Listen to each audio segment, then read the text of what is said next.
এখন প্রায় সকাল ৯টা বেজে গিয়েছে। তারপরেও দেখেন কত পরিমাণ শীত পড়েছে। মনে হচ্ছে এখানকার মানুষ ওখানেই দেখা যাচ্ছে না। এমন কুয়াশা, এমন শীত আর এমন ঠান্ডায় আমি সকালবেলা ফ্রেশ হয়েই চলে এসেছি বাহিরে একটু দেখার জন্য। বাইরে এসে দেখেন আমার কি অবস্থা, আমি তো কাঁপাকাঁপি শুরু করে দিয়েছি। আসসালামু আলাইকুম এভরিওয়ান, কেমন আছেন আপনারা সবাই? আশা করি সবাই ভালো আছেন। তো আজকের ব্লগটি শুরু করলাম একদম সকালবেলা থেকে। ঠান্ডা হোক, শীত হোক, কুয়াশা হোক, আর যেই ইচ্ছা সেই হোক, সংসার করতে গেলে তো সকালবেলা উঠতেই হবে, না উঠলে তো খাবার পেটে যাবে না। তাই সকালবেলা উঠে ফ্রেশ হয়ে আমি চলে এসেছি এখন রান্নাঘরে রান্না করার জন্য।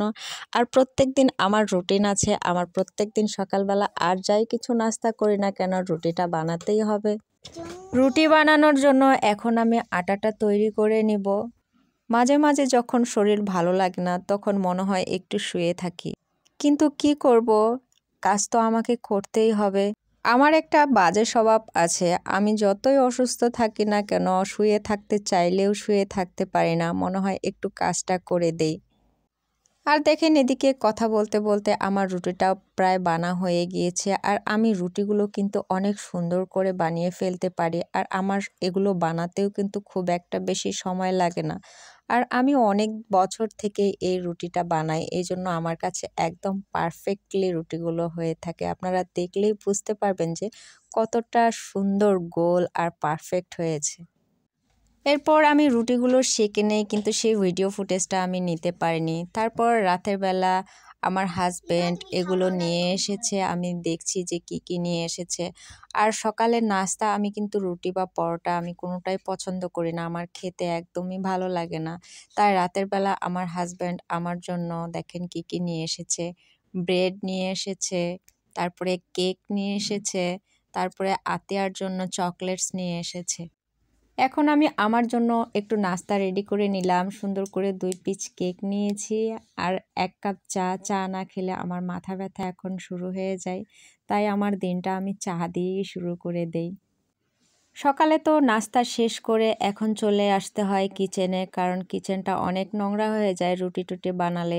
এই জন্য আমি আমার যেগুলো কাজ থাকে প্লেট ধোয়াধুয়ি, চুলা মোছা সব কিছু কমপ্লিট করে দেন আমি চলে আসি ঝাড়ু দিতে। আমার রান্নাঘরটা কিন্তু একটু স্পেসটা অনেক বেশি বড়, আপনারা দেখলেই বুঝতে পারবেন। আর আমার রান্নাঘরটা কেমন সবাই কমেন্টে জানাবেন।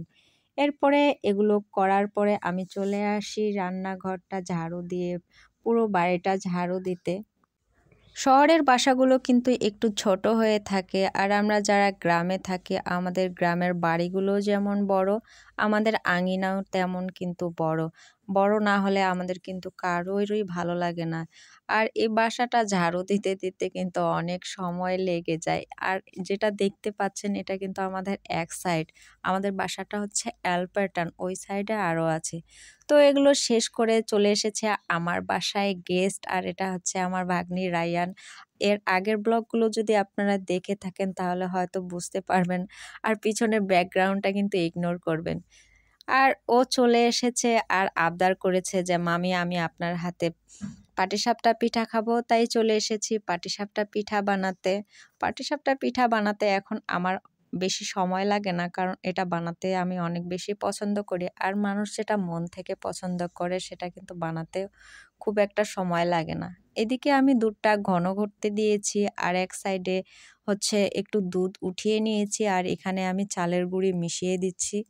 যতক্ষণে দুধটা জাল হয়ে যায়, এই দুধটা জাল করার পর আমি এই যে ব্যাটারটা মিক্সড করছি এইটা আমি তখন জাল করা দুধের মধ্যে একটু করে ঢেলে দিব। আর এই ব্যাটারটা ঢেলে দিলেই কিন্তু আমাদের খিরসাটা রেডি হয়ে যাবে।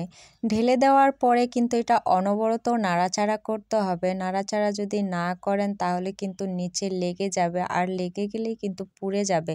আর পুড়ে গেলে কিন্তু ব্যাটারটা একদমই নষ্ট হয়ে যাবে। এই জন্য যখনই আমরা ব্যাটারটা দিব তখনই অনবরত নাড়াচাড়া করতে থাকতে হবে।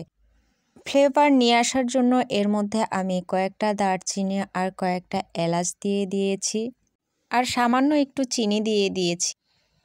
আর ফাইনালি দেখেন এটা দেওয়ার পরে আমার তো খিরসাটা প্রায় রেডি হয়ে গিয়েছে। এরপর পিঠাটা তৈরি করার জন্য আমি আটাটা তৈরি করে নিব। আর এই ব্যাটার তো তৈরি করার জন্য এখানে নিতে হবে চালের গুঁড়ি, একটু চিনি মিক্সড করে দিয়েছি, আর একটু ময়দা দিলে আরও বেশি ভালো হয়। এরপরে একটু দুধ দিয়ে নিয়েছি। এখানে কিন্তু একবারে দেওয়া যাবে না, একটু একটু করে দিয়ে নিয়ে এইরকম একটা পাতলা ব্যাটার তৈরি করে নিতে হবে। খুব একটা ঘনও না, আবার খুব একটা পাতলাও না। এর মধ্যে কিন্তু আমি হালকা কুসুম গরম পানিও দিয়ে দিয়েছি। সব কিছু রেডি করা শেষ হয়ে গিয়েছে। এরকম একটা ননস্টিক ফ্রাই প্যান নিয়ে আমি এখানে তেল একটু ব্রাশ করে দিয়েছি। তেল ব্রাশ করে দেওয়ার পর আমি সেই ব্যাটারটা দিয়ে দিয়েছি। ব্যাটারটা দেওয়ার পর আমি একটু ঘুরিয়ে ঘুরিয়ে নিয়ে একটু ঢেকে দিয়েছি। আর ঢেকে দেওয়ার পরে এর মধ্যে আমি যে খিসাটা তৈরি করে নিয়েছিলাম দুধের, সেটা দিয়ে আমি সুন্দর করে ফোল্ডিং করে দিচ্ছি। হালকা আঁচে এপিঠ ওপিঠ একটু ভেজে নিলে আমার রেডি সুস্বাদু পাটিসাপটা পিঠা। তো আজকের ব্লগটি এ পর্যন্তই। আমার ব্লগটি ভালো লাগলে সবাই আমার পাশে থাকবেন আর আমাকে লাইক এবং সাবস্ক্রাইব করবেন। আল্লাহ হাফেজ, আসসালামু আলাইকুম।